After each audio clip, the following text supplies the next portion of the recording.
సార్లు ఎమ్మెల్యేగా ఉన్నావు కాబట్టి 6 సార్లు ఎమ్మెల్యేగా నువ్వు కోవూరు నియోజకవర్గం నుంచి నువ్వు ప్రాతినిధ్యం వహించావు కాబట్టి నిన్ను 54,000తో ఓడించి గెలిచాను కాబట్టి నువ్వు చేసిన అవినీతిని ప్రజల డబ్బు దోచుకున్న విధానాన్ని అడిగాను నేను. నువ్వు అవినీతి చేశావు, నువ్వు పర్సంటేజ్లు తీసుకున్నావు. నువ్వు ఈరోజు ఇంతమంది నాయకులు ఈరోజు వచ్చి నాతో చేరారు. ఈ నాయకులందరినీ నువ్వు నీ దగ్గరున్న నాయకులను కూడా ఒక మహిళా ఎమ్మెల్యే ఉన్న దగ్గర రెడ్ లైట్ ఏరియాలో నాయకులను కొంటున్నట్టు కొన్నామని చెప్పి మాట్లాడావు. నువ్వు నీకు నీతి నియమాలు అనేటివి తెలియదు మీ పార్టీ వాళ్ళకి. అంటే ఎవరు వాళ్ళు? నీ దగ్గర ఉన్న నాయకులు, నీకు సేవ చేసిన నాయకులు. ఈ అన్న 40 సంవత్సరాల నుంచి నల్లపరెడ్డి కుటుంబంతో కలిసి ఉన్నాడు. ఈరోజు నా దగ్గరకు వచ్చారు, నాతో కలిసి నడుస్తానమ్మా, నీతో ఉంటానమ్మా అని వచ్చారు. ఇలాంటి నాయకుల్ని గురించి నువ్వేం మాట్లాడావు? దానికే నేను నిన్ను విమర్శించడం జరిగింది. నువ్వు తిరిగి నన్ను ఏం మాట్లాడాలి? నువ్వు ఇక్కడ కమిషన్ తీసుకున్నావమ్మా, నువ్వు ఈ కాంట్రాక్ట్లో తీసుకున్నావమ్మా, లేదు నువ్వు ఇక్కడ గ్రావెల్ ఎత్తావమ్మా, నువ్వు ఇక్కడ మట్టెత్తావమ్మా, ఇసుకెత్తావమ్మా నువ్వు మాట్లాడాలి. దీన్ని రాజకీయ విమర్శలు అంటారు, విమర్శలకి ప్రతి విమర్శలు అంటారు. అంతేగాని నేను నిన్ను రాజకీయంగా విమర్శిస్తే నువ్వు నా వ్యక్తిగత హననం చేశావు.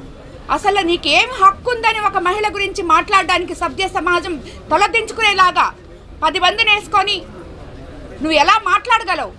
నువ్వు మాట్లాడిన దానికి ఈరోజు జగన్మోహన్ రెడ్డి గారు వచ్చి నిన్ను పరామర్శించడం అనేది సభ్య సమాజం మరోసారి తలదించుకుంటుంది మిమ్మల్ని అందరినీ చూసి. ఇలాంటి వైఎస్ఆర్సీపీ పార్టీనా, ఇలాంటి నాయకులనా మనం 5 సంవత్సరాలు వీళ్ళకా పట్టం కట్టింది అని చెప్పి ఆలోచిస్తున్నారు ప్రతి ప్రజలు. ఈరోజు దేనికి మీ ఓదార్పు యాత్రలు? ఎవరిని పరామర్శించడానికి మీ ఓదార్పు యాత్రలు? ఇలాంటి వాళ్ళని పరామర్శించడానికా? వాళ్ళకి మీరు చెప్పినట్టే వాళ్ళకి అమ్ముంది, వాళ్ళకి భార్య ఉంది, వాళ్ళకి చెల్లెళ్ళు ఉన్నారు, అక్కల చెల్లెళ్ళు ఉన్నారు, అందరూ ఉన్నారు. వాళ్ళ అక్కల చెల్లెళ్ళే రాజకీయంలోకి వచ్చుంటే, వాళ్ళ అమ్మే రాజకీయంలోకి వచ్చుంటే, వాళ్ళ భార్య రాజకీయంలోకి వచ్చుంటే ఎవరైనా ఇలా విమర్శిస్తే మీరు గమ్ముకుంటారా? మీరు ఎంత దిగజారుడుతనం మీద ఉందంటే ఈ మాటలు మీరు మాట్లాడిన దానికి నిన్నగాక మొన్న నేను ఎమ్మెల్యే అయిన కాన్స్టిట్యున్సీలో కార్యకర్తలే కడుపులో మండిపోతుందమ్మా అని చెప్పారు. అలాంటిది ఒక నాయకులుగా ఉండి ఒక రాష్ట్రాన్ని 5 సంవత్సరాలు ముఖ్యమంత్రిగా ఏలి 6 సంవత్సరాలు ఎమ్మెల్యేగా ఉండి ఇలాగ మాట్లాడకూడదు అనే నీతి కూడా మీకు తెలీదా? అది కూడా మీరు ఆలోచించలేకపోయారా? ఈరోజు చంద్రబాబు నాయుడు గారు కానీ లోకేష్ బాబు గారు కానీ అహర్నిశలు ప్రజల కోసం మీరు చేసిపోయిన విధ్వంసాన్ని సరిదిద్దుకుంటూ కష్టపడుతూ ప్రజల కోసం, పేద ప్రజల కోసం పాటుపడుతుంటే మీరు మాట్లాడితే రెడ్ బుక్ రాజ్యాంగము ఏంటి? రెడ్ బుక్ రాజ్యాంగం మీరు చేసిన తప్పులే ఈ రెడ్ బుక్ రాజ్యాంగాలు. ఇవన్నీ మీరు తప్పులు చేయలేదా? ఎక్కడ చేయలేదు. ఏ కాన్స్టిట్యున్సీలో తప్పు చేయలేదు మీ ఎమ్మెల్యేలు చూపించండి. ప్రతి దగ్గర చేస్తున్నారు, అందరి దగ్గర సాక్ష్యాలు ఉన్నాయి కాబట్టే నీతి నియమాలతో ఏ అరెస్ట్ జరిగినా ఆ అరెస్ట్ వెనుక ఎన్నో ఉన్నాయి. ఇలాంటి నెల్లూరు జిల్లానే వైసీపీ తుడిచిపెట్టుకోవడానికి ఇలాంటి అచ్చొచ్చిన ఆంబోతులు చాలామంది ఉన్నారు ఇక్కడ. ఈ నెల్లూరు నుంచనైతేనేమి మాట్లాడడం తప్పితే అసలు అతను ఏం మాట్లాడుతున్నాడో తెలియని ఈ అనిల్ కుమార్ యాదవ్ ఒకడు, ఈరోజు ఈ ప్రసన్న కుమార్ రెడ్డి ఒకడు. వాళ్ళు అసలు ఏం మాట్లాడుతున్నారు? దేని గురించి మాట్లాడుతున్నారు? మాకు నోరుంది కదా మేము మాట్లాడతాం, మమ్మల్ని ఏం చేస్తారు, ఎవరేం చేస్తారు అని మాట్లాడితే సరిపోతుందా? మీ ఇళ్లలో తల్లి చెల్లి లేరా? కాబట్టి ఇదంతా కరెక్ట్ కాదు అని చెప్పి నేను చెప్తున్నాను. అదేవిధంగా చచ్చిన పార్టీని బతికించుకోవడానికి జగన్మోహన్ రెడ్డి గారు ఇలాంటి ఓదార్పు యాత్రలు చేస్తున్నారు అని చెప్పి నేను చెప్తున్నాను. తీర్థయాత్రలు చూసాం, జైత్రయాత్ర చూసాం, విజయయాత్ర చూసాం, దండయాత్ర చూసాం, ఓదార్పు యాత్ర కూడా చూసాం. జగన్మోహన్ రెడ్డి జైలు యాత్రలు, నీచపు పరామర్శలు చూస్తుంటే నిజంగా మాలాంటి మహిళలంతా సిగ్గుతో తలదించుకోవాలనిపిస్తుంది. ఎక్కడ మీరు మహిళలకు గౌరవిస్తున్నారు? రాబోయే రోజుల్లో 33% రిజర్వేషన్ ఉంది.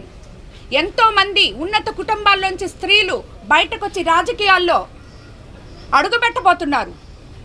వాళ్ళందరికీ ఏంటి ఇన్స్పిరేషన్? మాలాంటి మేము ఎంతో ధైర్యం చేసి బయటకు వచ్చి నాయకులుగా ఎదుగుతూ సేవ చేయడానికి వచ్చిన వాళ్ళం. మేము నాయకులుగా మేము సేవ చేయడానికే రాజకీయాల్లోకి వచ్చాము అన్న విషయం అందరికంటే బాగా జగన్మోహన్ రెడ్డి గారికి మాత్రమే తెలుసు. మొట్టమొదట ఆయనకే తెలుసు. వేమిరెడ్డి ప్రభాకర్ రెడ్డి గారంటే ఏంటో ఆయనకే తెలుసు.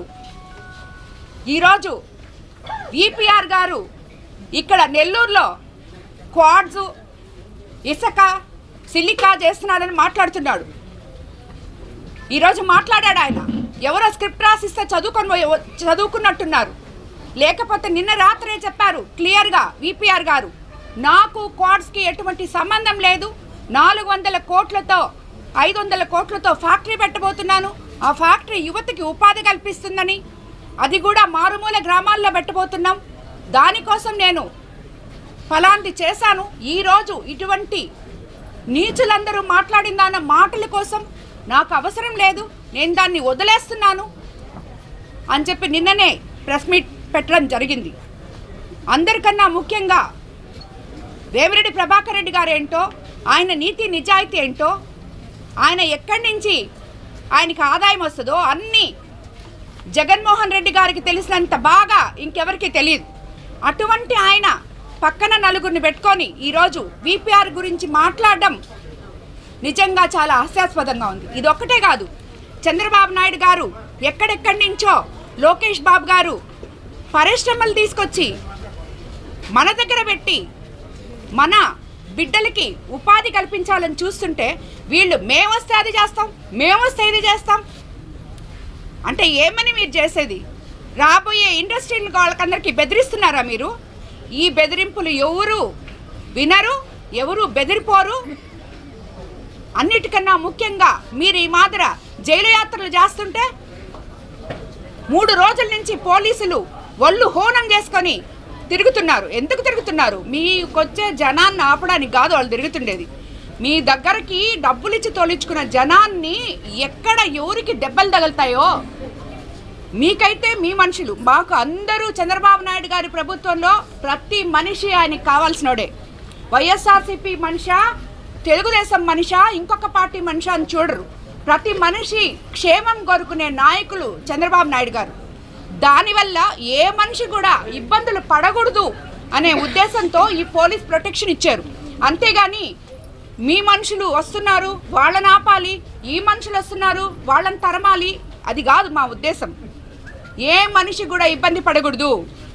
ఒకసారి అక్కడ జరిగింది, మొన్న నర్సరావుపేట దగ్గర అక్కడ పోయినప్పుడు జరిగింది, ఇంకోసారి ఇంకోటి జరిగింది. ఇక్కడ ఏది జరగకూడదు, అటువంటి విపత్తులు మన ప్రజలకి రాకూడదు.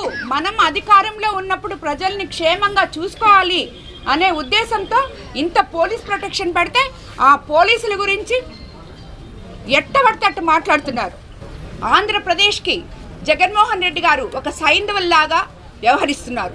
అదేవిధంగా నెల్లూరు జిల్లాకి ఈ అనిల్ కుమార్ యాదవ్, ఈ ప్రసన్న కుమార్ రెడ్డి ఇలాంటి ఇక్కడున్న వాళ్ళు సైంధవుల్లాగా అడ్డుపడి జిల్లా అభివృద్ధిని అడ్డుకుంటున్నారు. కానీ ప్రజలు ఆల్రెడీ ఎప్పుడూ లేని విధంగా నెల్లూరు జిల్లాలో 10కి 10 సీట్లు ఇచ్చారు.